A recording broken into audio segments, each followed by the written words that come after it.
dia, sétimo ano, tudo bem? Hoje eu, professora Raquel Oliveira de Jesus, irei trabalhar com você sobre o modo subjuntivo. Mas o que é o modo subjuntivo? Ele pertence ao verbo.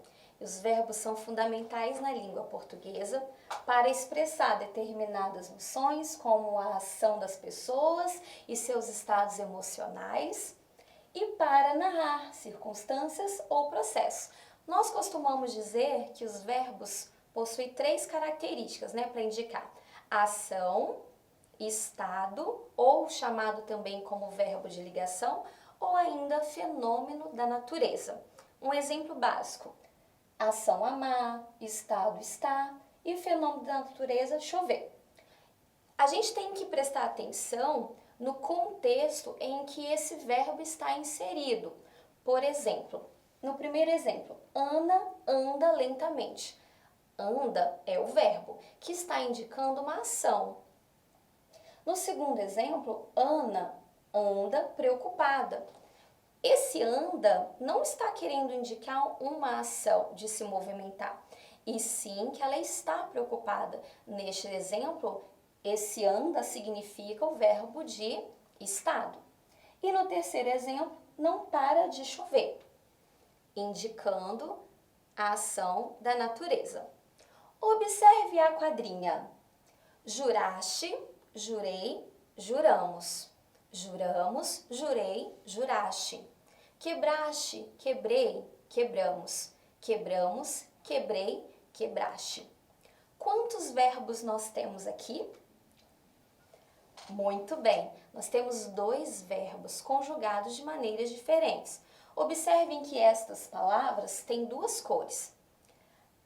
A cor rosa indica o radical do verbo jurar, jur, e do verbo quebrar, quebre. E a parte preta nós chamamos de desinência verbal, que é o que sobra depois do radical. Observem que esses radicais são iguais. Quando o radical é igual, nós chamamos de verbo regular. Quando os radicais são diferentes, nós chamamos de verbos irregulares. Desinências verbais são as partes do verbos que indicam a pessoa, primeira, segunda e terceira, o número, singular ou plural, o tempo, presente, passado, também chamado de pretérito, ou futuro, e ainda o modo. Nós também temos três modos: modo indicativo, o modo verbal que indica certeza, o modo subjuntivo, que é o modo verbal que indica dúvida, e ainda imperativo, que é o modo verbal que indica pedido, ordem. Então, depois do radical, nós temos as desinências, que são essas especificidades. Bom, o verbo. Vamos analisar esse quadro. A forma verbal cantávamos e a forma verbal venderei. O radical, cante e vende. A vogal temática é a letra que vem logo depois do radical. O tema, canta e vende. E a desinência, vamos, irei. Vamos lembrar das vogais do alfabeto. A, E, I, O, U. A primeira vogal é a vogal A, correto? Então, todos os verbos que terminar com ar, nós falamos que está na primeira conjugação.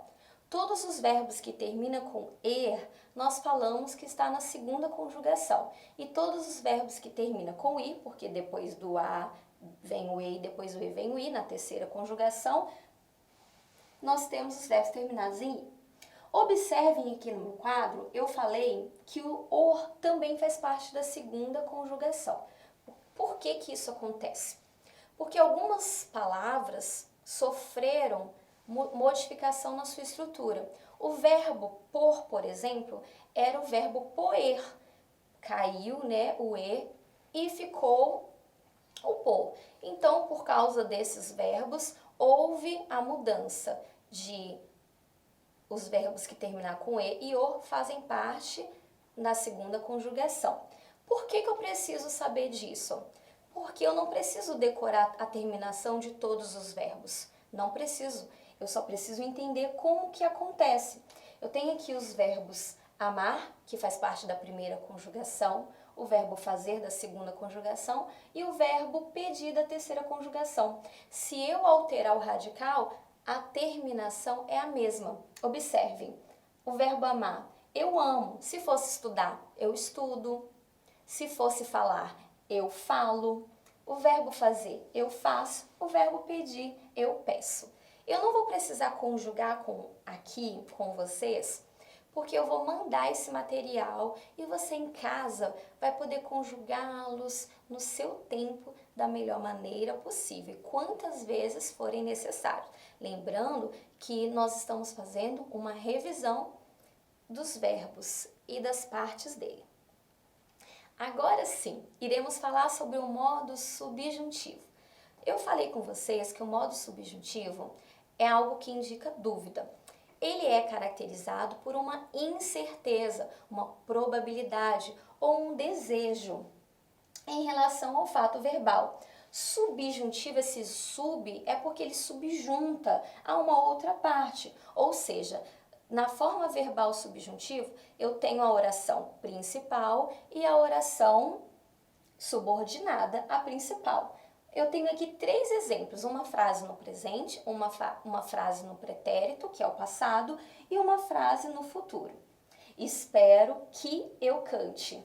Espero é minha oração principal. Que eu cante é minha oração subordinada. Observem a conjunção que, se e quando em destaque. Se eu cantasse, todos aplaudiriam. Eu poderia falar, todos aplaudiriam se eu cantasse. O sentido é o mesmo. E no terceiro exemplo, todos aplaudiriam é a oração principal. E quando eu cantar, é a oração subordinada. Quando eu cantar, vai acontecer o quê? Todos aplaudirão, com o finalzinho ão, indicando futuro. Então, quando nós temos os verbos em tempos diferentes, nós chamamos de correlação verbal. Dá-se o nome de correlação verbal à ligação de tempo entre duas formas verbais, ou seja, os verbos estabelecem uma relação, uma correspondência entre si, ajustando-se convenientemente um ao outro, porque o modo subjuntivo ele necessita da oração principal. Nós utilizamos muito o verbo no modo subjuntivo, como, por exemplo, para escrever uma mensagem de felicitação a alguém. Parabéns, que você tenha muitos anos de vida, com dias felizes e repletos de paz, que a vida lhe dê muitas alegrias e muito sucesso. Observem que nossos verbos estão no presente do modo subjuntivo e nós temos aqui a conjunção que. O modo subjuntivo apresenta 3 tempos: o presente, o pretérito, o imperfeito e o futuro. Temos aqui exemplos de cada um deles. Convém que se preserve a natureza. Se todos preservassem a natureza, possivelmente os problemas climáticos não estariam acontecendo e no futuro o homem será beneficiado quando todos entenderem que é preciso preservar a natureza. Mais uma vez, há outros exemplos que vocês terão acesso na casa de vocês. Bom, eu trouxe para vocês um quadro com alguns exemplos de verbos terminados em ar, terminados em er e terminados em ir. Eu vou dar um exemplo de cada. O verbo dar.